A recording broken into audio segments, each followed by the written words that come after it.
بسم اللہ الرحمن الرحیم۔ صلی اللہ علیہ وسلم فرماتے ہیں، صحیح بخاری کی روایت آپ نے فرمایا کہا بنی الاسلام علی خمس، اسلام کی بنیادیں 5 چیزوں پر ہوتی ہے۔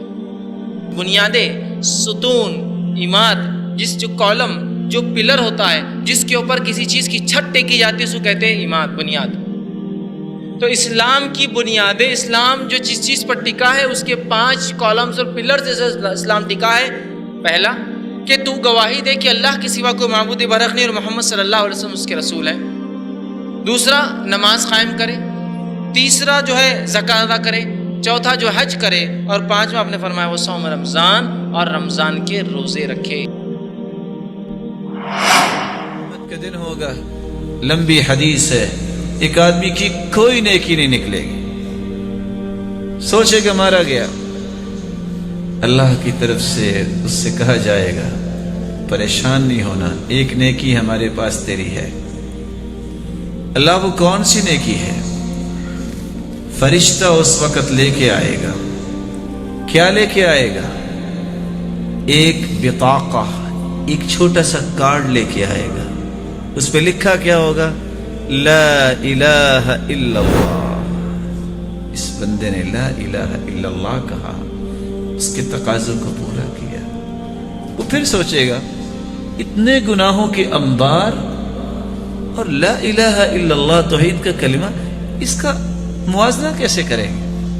فتوضع البطاقہ فی کفہ وتوضع السجلات فی کفہ، سارے برائیوں کے رجسٹر ایک پلڑے میں، جب اس کارڈ کو دوسرے پلڑے میں رکھا جائے گا تو ساری برائیوں کے وہ رجسٹر اٹھ جائیں گے۔ توحید کہتے ہیں عربی زبان میں، وحدہ سے لفظ آتا ہے، اسی سے لفظ واحد بھی آتا ہے، ایک، نمبر 1 جس کو کہتے ہیں عربی میں، اس کا معنی ہوتا ہے ایک کرنا۔ شرعی اصطلاح میں جب میں توحید کہوں گا تو رب کو ایک ماننا، یہ اس کا معنی ہوتا ہے توحید کا۔ تو بہت سی بار لوگ توحید جانتے نہیں، توحید کیا ہے، کسے توحید کہتے ہیں؟ تو توحید کہتے ہیں رب کو ایک ماننا، اس کے رب ہونے میں، اس کی نام و صفت میں، اس کی عبادت میں اور تمام چیزوں میں، اس کی ذات کے اعتبار سے، یہ ہے توحید۔ لا الہ الا اللہ کا عامیانہ مفہوم کیا ہے؟ لا معبود الا اللہ، لا معبود الا اللہ، لا معبود الا، عبادت کے لائق، پرستش کے لائق وہی ذات واحد عبادت کے لائق۔ لا مطلوب الا اللہ، لا محبوب الا اللہ، اللہ کے سوا کوئی محبوب نہ رہ جائے۔ میں مانا مستقل بھی ذات محبوب نہ ہو، اللہ کی محبت کے تابع محبوب ہو، کوئی حرج نہیں ہے۔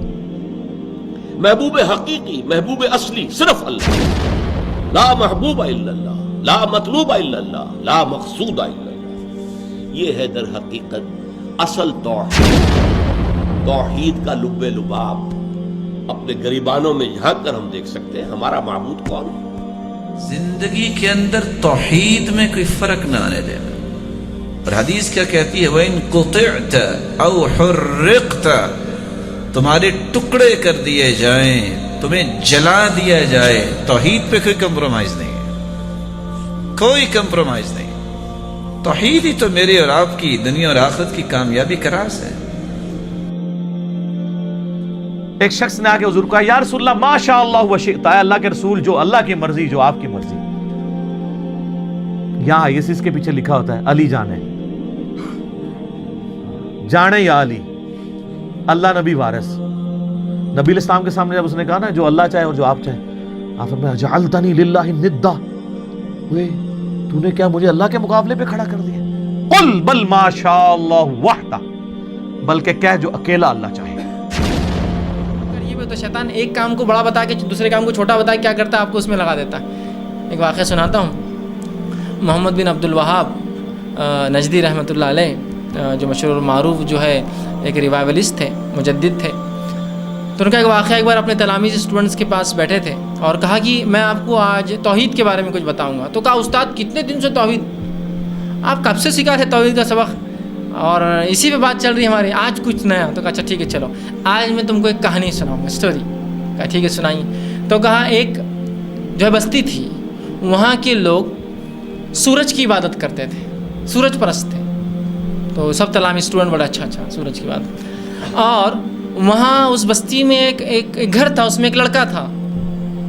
اس لڑکے نے اپنی ماں کے ساتھ زنا کیا. سب نے کہا استغفر اللہ استغفر اللہ, کیا خطرناک جرم ہے, کیسا کیا اس نے, اپنی ماں کے ساتھ زنا کیا. سب اسٹوڈنٹ بولنے لگے. تو پھر اس کے بعد محمد بن عبداللہ نے کہا سٹوری ختم, اب پھر توحید کا سبق. تو کہا یہ تو بہت تھوڑا سا ہوا. کہا کہ میں نے جب تم کو کہانی سنائی اور میں نے کہا کہ ایک قوم تھی جو سورج کی عبادت کرتی تھی, تم میں سے ایک نے بھی استغفر اللہ نہیں پڑھا. جب میں نے کہا ماں کے ساتھ زنا کیا تو سب استغفر اللہ, کیا بڑا جرم تھا. تو گویا آج بھی شیطان نے تمہارے ذہنوں میں جو ہے تو شرک کو چھوٹا گناہ رکھا ہے, لہٰذا پھر توحید کا سبق پڑھنا پڑے گا. پھر توحید زنا پہ تو سب نے استغفر اللہ بولے, کسی نے یہ نہیں بولا شرک, اوہ شرک سبحان اللہ استغفر اللہ شرک کرتے ہیں, کسی نے نہیں کہا, لیکن زنا پہ سب نے کہا. تو ویسے ہی آج مسلمانوں کو شرک جیسا گناہ نہیں سمجھتا, چھوٹا, تو ایسا شیطان کرتا ہے کبھی کبھار کہ چھوٹی چیزوں کی طرف لگا کے بڑی چیزوں میں مغالطہ ڈال دیتا. اعوذ باللہ من الشیطان الرجیم, بسم اللہ الرحمن الرحیم, قل هو اللہ احد اللہ الصمد لم یلد ولم یولد وَلَمْ يَكُنْ لَهُ كُفُوًا أَحَدٌ. کہو کہ وہ معبود برحق جس کی میں عبادت کرتا ہوں اللہ ہے, وہ ایک ہے, اللہ بے نیاز ہے, وہ نہ کسی کا باپ ہے اور نہ کسی کا بیٹا, اور کوئی اس کا ہمسر نہیں.